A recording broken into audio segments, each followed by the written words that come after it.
If we endorse this strategic document, does that also then give staff permission to move forward with negotiations with Smallcraft Harbor to renew the lease, or do we need to put something in place for that as well? Councillor or Director. Madam Chair, through Councillor Seegers, actually, I would have assumed that we would have started negotiations regardless and then come back to council as far as how it's progressing, just on the basis that we have an existing lease and it's expiring. So, but I think with the endorsement of this, it gives us some idea of whether the council endorses the plan, so we can use that when we do get into negotiations and start discussions with them. Thank you. So I'll move recommendation number 2. Thank you very much. A seconder? Councillor Shanks. Any questions, comments on the motion? All those in favor of endorsing this recommendation? Carried.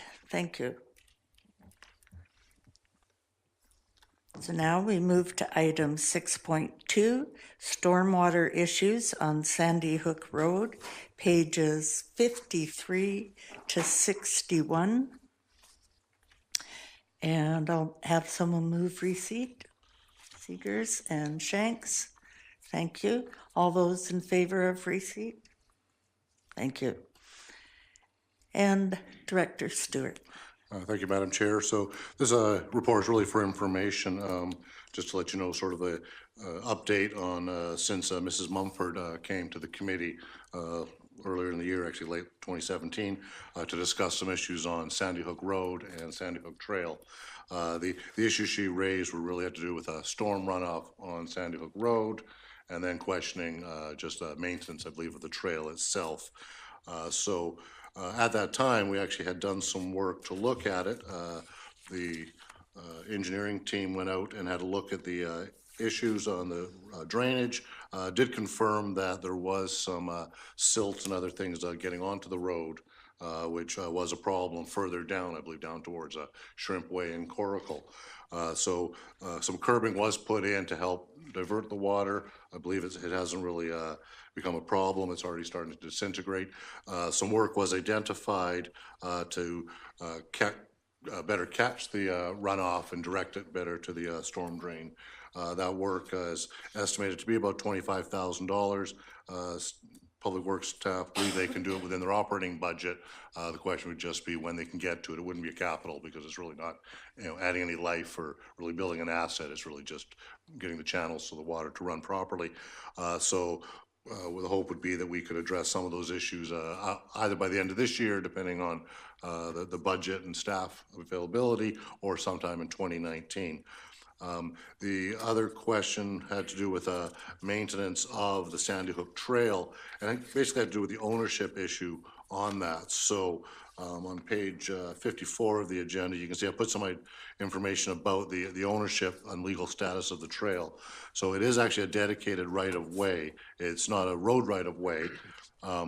So the district really has no obligation to maintain that area. In fact, we really wouldn't want to. There's no requirement, even based on the property, because they are designated as water access only, so there is no expectation that they would have vehicle or pedestrian access to their property necessarily. The trail was there, as I say, in 1964 was designated primarily to bring in the water main and provide some pedestrian access, but it is considered private, and the district doesn't believe it should be getting onto that private property and maintaining it. Thank you for the report. Questions and comments? Yes, Councillor Inkster. Thank you, Madam Chair. The issue of private property and our maintenance and or work on it will lead us down a path of, literally, I guess, a path of continuing to be expected to do that work, but also being limited as to what we can do in the area in terms of structures, et cetera. So I definitely concur with what staff's issues and concerns are regarding that piece. And turning towards the water issue, it's ironic that we're talking a lot about water in the last number of months. We're going to have continuous weather events in the winter that will put a lot of water on our roads, on our trails, and within the district of Sechelt that are going to cause problems. So I think we need to have as I've said before, some adaptation plans in the District of Sechelt to deal with that. This is just one, but it's interesting. It's either too much water or not enough. Thanks, Madam Chair. Thank you. Further, yes, Councillor Seegers. Thank you. Under your recommendations, 2.1.1, you indicate, first of all, that it's not consistent with legal district right-of-way and currently located on private property. But then in 2.1.3, there's a suggestion that we install hard surfacing for the access to Sandy Hook Trail.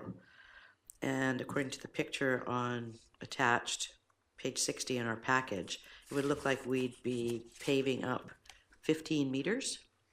So how do we reconcile the fact that we don't do work on private property with actually paving 15 meters on private property?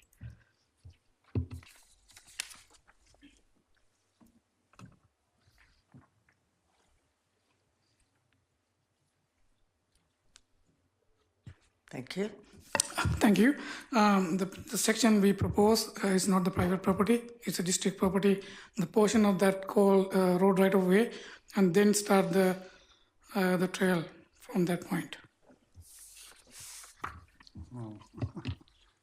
Councillor Shanks. Now I'm more confused. Because the interpretation I was getting was that the actual trail, the narrow trail, and the access to that from Sandy Hook Road was all part of the trail. And now I'm hearing that the connection between Sandy Hook Road and the trail, the very narrow trail, is district property. So I was buying into the whole thing being trail.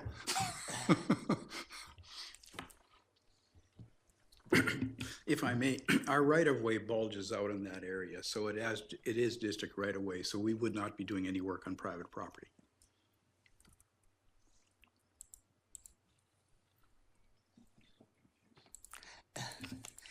Do you have your maps?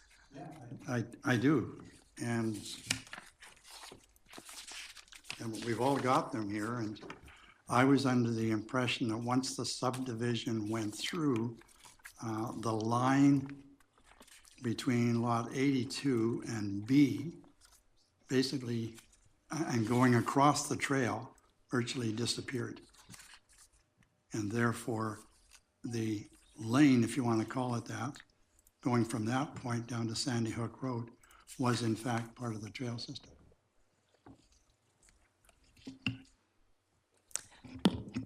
Clarification?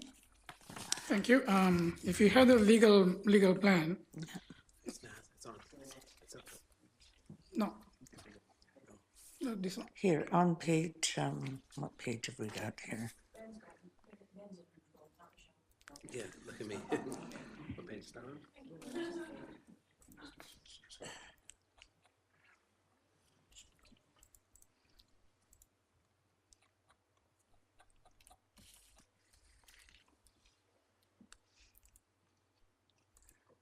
Couple more. There.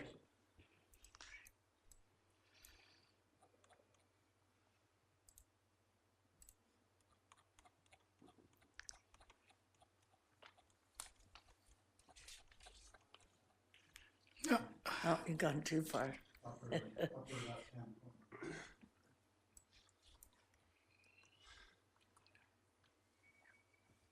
little more. Yeah. There. Yeah, so you can see that between lot B and C, the portion called lane. So the lane portion is end up at end of the plan B, lot B. Then the trail start. So the first portion is lane, is part of the road work. So that's the area we're using a 15-meter at the apron at the bottom of Cecil Linton Road to pave that one.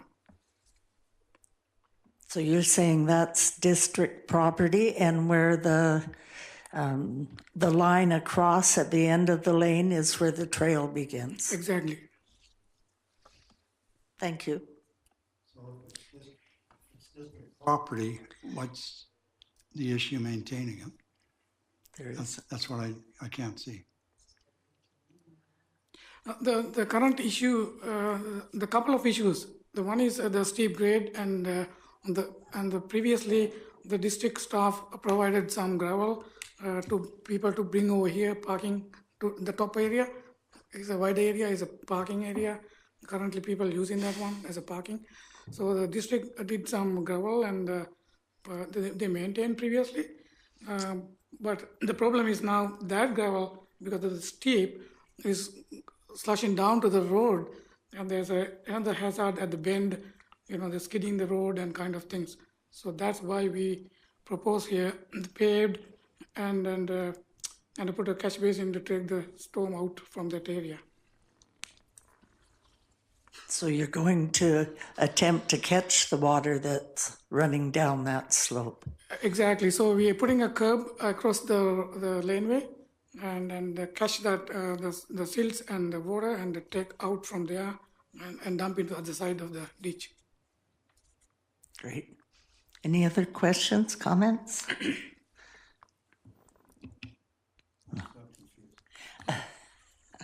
What part is confusing you? The part that's confusing is, I've been talking with staff about this and various other people, and the argument has been made that all those lots, 82 down to 92, are a subdivision, right? And when the trail system was created, it then connected with the lane. And that's why on certain diagrams, you will see that there is in fact a staggered line at the intersection of the designated trail and the lane, which would imply that the trail or the lane is in fact part of the trail. And so if it's not, and it's district property, I don't know why the lane is an issue in terms of maintaining it. But they're saying they're going to maintain it. Yeah, but it's been contentious back and forth whether or not there's any maintenance on it at all. That's what I'm hearing. I'm hearing that they will maintain the lane to the point it joins the trail and then no further, correct? Yes, that is correct. And the trail area, I don't know is a trail. Basically, it's a service corridor. There's a utility corridor. There's a hydro and water. And the trail is not the legal plan. It's now off. Right. So the one thing is that, other one is that is a huge cliff, and it's difficult to maintain. Is nightmare. So if we assume it's a trail, official trail, then the huge liability on the district. Yeah, I don't disagree with that, but it's interesting that we're now accepting responsibility for maintenance of the lane. Minimal though it might be, except for the expenditure of $25,000. If I may, Madam Chair, my understanding is, sort of in talking, that the district did occasionally go in there and grade the lane, get rid of the potholes and the drainage channels that were being created from the water. My understanding really is it's been a problem because of the steep slope and what have you. So, so basically this was to clarify that, yes, we probably should have been going in there and maintaining it, and we're now coming up with a better solution going forward.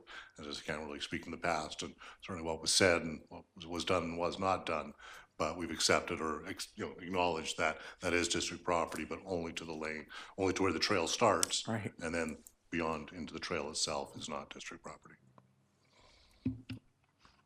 Councillor Wright, Sorry. we'll come back to you. Thank you, Madam Chair. We own the property down to where the expanded portion of the lane is where they park. Is that correct? The lane portion is correct. We own the lane? We own the lane. Then we have a right, if we in fact own it, then we have a right to maintain it in whatever way we choose. And right now, it happens to be poorly maintained and maybe not done on a regular basis. Right. The solution that they're proposing for me is quite reasonable. Yeah, The trail, on the other hand, that starts on the top of lot 82, Yeah. is now going across private property. We have we have no business going onto private property to maintain any kind, anything. Doesn't matter whether it's a water line or a trail. So for me, it's quite simple. The trail is private property, that's where the cutoff. Yeah. I guess we probably have not been maintaining the laneway the way we should have been doing it. And it's probably become a contentious issue because we haven't done that. Yeah. I think it's, as long as we're positive that we own that land, I'm good with fixing it. I certainly don't want to start That's, paving or doing anything on private property. That is not what we want to do. So yeah, that's clear in my mind. As long as we own that laneway, then we're okay doing it. Thank you. And it's a question of what level of maintenance we want to apply to that laneway. Councillor I Shanks. couldn't agree with you more. Good. But if I'd known that, then I wouldn't be making the argument. You know, so if we own the lane, and now I see there's 25 grand in there to fix the primary issue, being drainage off of that piece of property, Mrs. Mumford's going to be very happy, and so am I. I'm glad. Well, no, Thank you. seriously, I mean, I've talked, I don't know how many people I've talked to. I've talked to 3 members of staff. I talked to the original surveyor. I talked to the guy who's the former engineer, and Ms. Mumford. And she said, yeah, for 10 years they've been maintaining it. And now, for whatever reason, there was becoming an issue. So this is great news. Thank you. You're welcome. Thank you, staff. Yes, Councillor Seegers. Have we received the report? Yes, I believe we did receive and vote on receipt. Okay, so what will the next step be? Will staff bring a budget item forward? I think it was information. No, the intention wasn't that we feel we can do it within our current operating budget, and we would just get the work done when staff and time permits. Yes. So, wasn't sure if I needed my mic. It was just a quick question, then if we're done with the. Yes, we have particularly done with voted the on item. receipt. Yeah, so it's done, and it's a point of information. Thank you for staff for doing that. I'm hoping that we can, it's able to be done before the rains come heavy, because that's what happens. More damage, more complaining, more warnings to us as to knowing of it and being able to do it. So I'm sure staff hears that, Darwin hears that. But good luck. You got lots of other work to do, but we know what happens when we let things go. Thanks. Thank you. Yes, Councillor Wright. Thank you, Madam Chair. But time is of the essence on this, because I would expect that if you don't get it done in the next 2 or 3 weeks, you're already into next spring. And just in my experience, probably paving doesn't happen very often in November, December, and January and February. So just timing is pretty important on this one if you're going to get it done before the rain starts. Thank you. Anything further? I would just ask that somebody on staff let Ms. Mumford know what's happening. Okay. Thank you. Thank you. And I see Mayor Milne has arrived, and he can do our last item of our last meeting.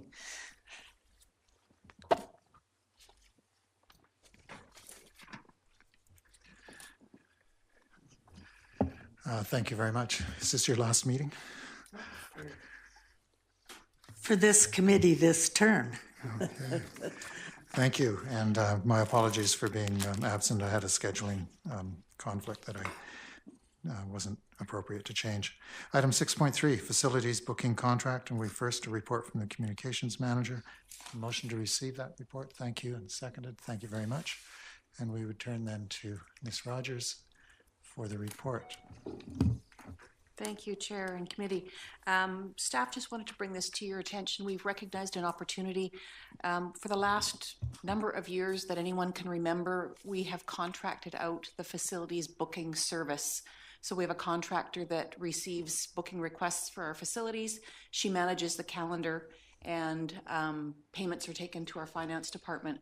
We would like to propose that we bring that function in-house, but in addition to that, we take a look at our facilities and meet with the community groups that currently book them and find out if our facilities meet their needs, if there's anything that we could do to enhance them further so that our facilities are actually meeting a need in the community as opposed to just being there. And then beyond that, perhaps marketing them and letting the community know what is available to them and for how much. We don't have any information on our website. There are no brochures, things like that. So we'd like to bring that entire package in-house and do a proper job. Thank you for that. Any, Councillor Inkster, I see a question, comment at that end, yeah? Yeah, thank you. These, the facilities that we own and operate, we've discussed it over a number of years, and we know how the contract's been done in terms of the booking. This is a good opportunity to bring it in-house. We'll see how it works if we do that. And the work that will be done in order to sort of exploratorily figure out what is needed will be an interesting one, because we've heard when we look at developing our facilities to a high level that there's groups in the community and or organizations such as Senior Center that say, you know, public shouldn't compete with private. So it'll be good to get that information back so that we can sort of niche fit our facilities into that. Thank you. Good, and thank you. And Councillor Wright. Thank you, Mr. Chair. Had to switch Yes. gears there for a moment. Do we have a date on the retirement? Is this a firm commitment? Retiring soon doesn't help me a lot. If I have at least a month that I know of that it's going to happen, then that helps. Through the chair to Councillor Wright, we are working towards August 31st of 2019. However, there is some flexibility in that. Yeah, okay. And one further question. If we bring it in-house, will we be able to stay within the 47,500 plus GST in terms of that commitment in-house? Through the chair again, that will be up to council.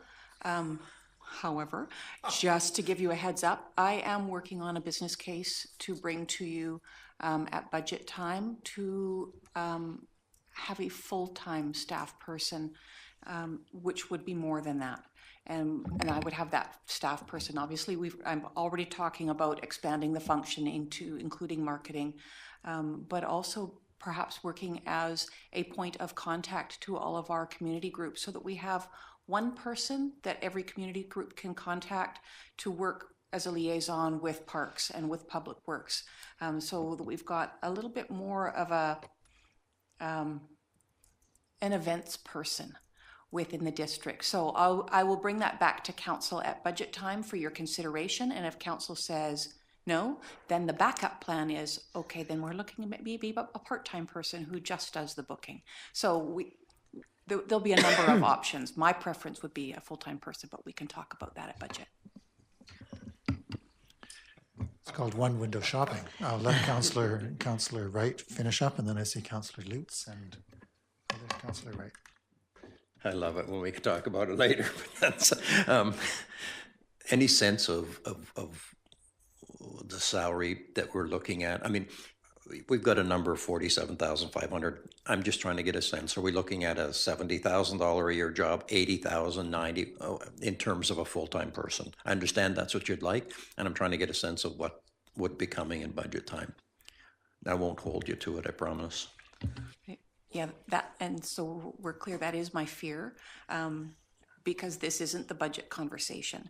But at this point, I don't know, because there's a process, because the position doesn't currently exist.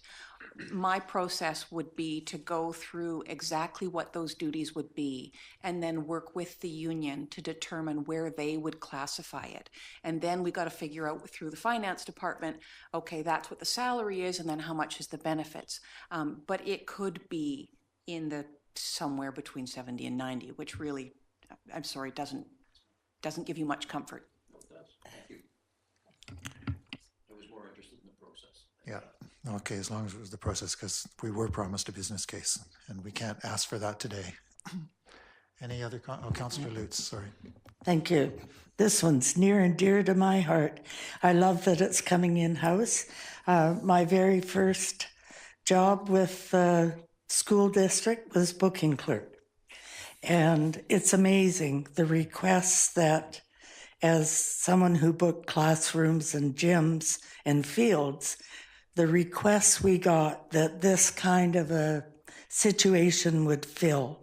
So I think when you're doing your planning around the work this person will do, I think you need to also get the word out to people who do bookings for other facilities, because we used to keep a list of community halls costs so we could compare.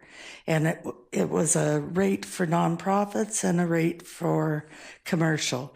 So all those things are available in the community for information in drawing this up. So I'm really pleased to see this. Thank you. And Councillor Inkster? Yeah, I look forward to the business case because I want to see the rationale in that area as to why we would be adding that particular position and amount of money to our budget. So I'm looking forward to it.